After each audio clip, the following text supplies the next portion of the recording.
So I received an email today from the Clerk Circuit Court for Orange County, Florida, regarding a case that was previously a complaint against Hector David Rivera that I couldn't see. You may know him as Hector David Jr., the Green Samurai Ranger, but after almost over 4 months, they finally unsealed it so we can see his criminal history, where his criminal origin story all began. So after I got this, we're not going to go to that right now. Let's just give you a general history, right? So if you guys don't remember, in 2023, you see his mugshot in the corner. He was accused of pushing his baby mama, that he says, oh, she's a great partner. They have a child together. She dislocated her pinky after that physical altercation between them. You know, she was trying to leave. He took the keys and wouldn't let her leave. Police came. She had a dislocated pinky. Now, because they had a child together, she was like, look, I don't want this to go any further. The baby mama, they both live in this city. She was like, Hector Rivera is the father of my 9-month-old daughter. Hector and I have lived together for 3 years. I do not want him prosecuted in any way, shape, or form. We will work out our issues outside the courtroom. I also want to have contact with Hector, because literally after something like this happens, a no contact thing is issued. So after he does this, and she even said, I do not believe the accused will engage in criminal activity again. And that ends of justice will be best served by the dismissal of these charges. This is like that Love is Blind stuff. Eve talked about it, you know, hit you once, you think you won't do it again. Whatever, like all of his court docs are literally posted on my Twitch if you want to see, or my Twitter if you want to see it. Now we come to the Idaho case, where we have more stuff. This is where he pushed a guy, and here's just like the criminal complaint, where they talked about what happened. As you see, the truck has some out of town plates, because like I said, it's not his truck. 5'8" Hispanic male became hostile, started yelling at the retired veteran, as you saw, and he pushed him down. Showed no remorse for the retired veteran, as he had no compassion for him, just because he was parked in a handicap spot. So as a result of that, we fast forward to that case. He tried to get it dismissed like an idiot. He tried to get it dismissed because they posted about it, and it was denied. Okay? Denied on the spot. But we're not here to really talk about that. I just wanted to give you guys a quick background of who he is. We're here to talk about this case.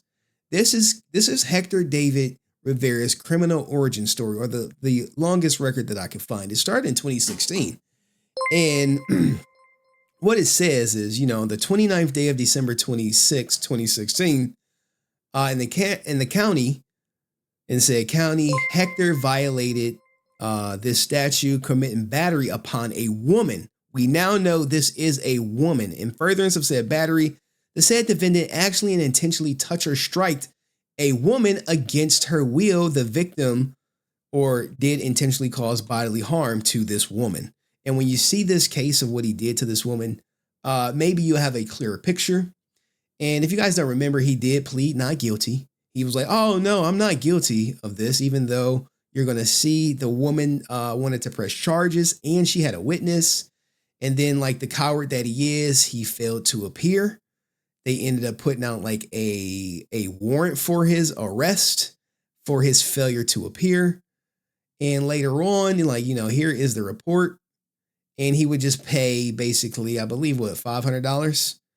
You know, after all is said and done, he would pay $500 for 1 count of battery. And this is something that he has a pattern of doing, but I was not determined to just stop there. I wanted to know what happened in this situation. Who was the woman? Because I suspected it was a woman, but the name was, you know, like it could have went both ways. So I put in a formal request to Orange County and said, hey, I would like to see this criminal complaint. And they said, no problem, Henry, we got you. And like, lo and behold, here's the complaint, right? Here is the complaint. So what happened? Let's look at it. Let's look at it intently and see if you can ascertain what happened. Now, look, this happened December 29th around midnight. Okay? 00:12 minutes. So 12:12. And thank you, Dust, for the memberships. I'm going to acknowledge you in a minute.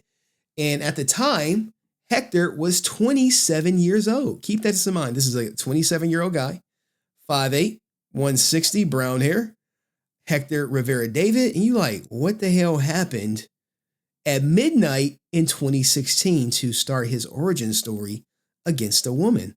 Well, let's scroll down and let's get the narrative report, right? What does it say? Let me make sure we got it centered up for you guys. On 12/28/2016 at approximately 22:57 hours, I, Officer Shorter, and Officer Price responded to Ian Summerlin Avenue and East Robinson Street in reference for battery. So his battery goes all the way back to 2016. Okay, what else to say? Upon arrival, I came in contact with this woman who stated the following in a verbal and sworn statement. She advised a white male, mid-20s with no shirt, was across the street from her while she was at a bus stop. She informed me the unknown male, later identified as Hector David Rivera, started screaming at her for unknown reasons. Maybe he knew her, maybe he didn't. Johnson is her last name. Advised she ignored him until he crossed the street and started to walk towards her direction. As you see, literally in most of his court cases, he was the aggressor. He's the aggressor. Johnson advised, she told him, do not come towards me. Hey, don't come towards me. And raised her umbrella she had in her hand to defend herself. She informed me that he, Hector David Rivera, or Hector David Jr., ran towards her and tackled her to the ground. So now here you have it. You have this grown 27-year-old man tackling a woman at a bus stop to the ground after she said, hey, please do not come near me. What do you expect? Who's going to stop him? Some woman? Hell no, right? That's his mindset. Johnson said she struck Rivera with her umbrella, but he took it from her and struck her on the left side of the face. So you see this guy? You see the story? Hey, don't come towards me. She gets tackled. She hits him with the umbrella. He takes the umbrella from her, whacks her in the face. She informed me a passerby seen what happened and attempted to help. Thank goodness for the passerby. Johnson informed Rivera ran away like the coward he is. He ran away, jumped the fence near Howard Middle School. Officer Price did an area check and found Rivera at Ridgewood Street and Hare Avenue. Johnson said she did not give anyone permission to hit her and is willing to press charges. This is what needs to happen, women. If a guy puts his goddamn hands on you, press charges on his ass. Press charges. Let him know, because trust me, the men in jail will treat him way different than out in the street. It continues. A show up and administration form was completed and Johnson was able to positively identify Rivera, the male who attacked her. So she like, no, it was this ninja who did it. Okay? Well, he did it. The cop later spoke with a witness whose last name was Sawyer, who stated similar to the statements made by Johnson. Rivera was arrested and transported to BRC without further incident. Now, here is what happened. You like, you got this shit? Yes. I got it.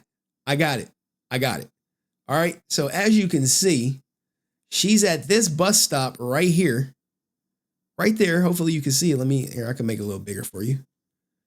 She at this bus stop doing her thing. He's coming from the middle school. Why he had a 27-year-old coming from the middle, I don't know. Coming from this middle school, sees her at the bus stop, tackles her at the bus stop. She whacks him with the umbrella. He books it. He runs somewhere and end up getting caught at this intersection. So this is what I'm talking about when I say people like him are fraudulent people. And you say like, well, this battery case is so old. Okay, sure, it's from 2016, but he also has one from 2023. He also has one from 2024. There was also another incident um at a stadium in 2020, I think 2022. So you have all these incidents of violence, and you're like, well, he's learning his lesson. Like, no, he's not learning his lesson. The same guy who tackled a woman is the same guy who pushed his baby moms, who pushed a retired veteran, who was in a fight at a stadium. This guy does not change. He don't change. All he does is mask who he truly is, hiding behind religion, hiding behind being a father. But there you have it. The case is finally open. It's out there for all to see. You have all his mug shots, literally from every time he was arrested. Guess what? What's the connection for all these? What's the connection for all these? Battery. But you let me know what you think of the tackling ranger, the pushing ranger, the hey, thank God my baby mama dropped the charges ranger. What do you think of this guy? Is this the type of guy you model yourself as? Is this the type of guy you want your kids to grow up and be? You know, and he accuses me of destroying his career when all you have to do is blame yourself for being the coward you are, striking the defenseless, striking the weak, and running away. But let me know what you guys think in the next video, and I'll like the stream, all that good stuff. Peace.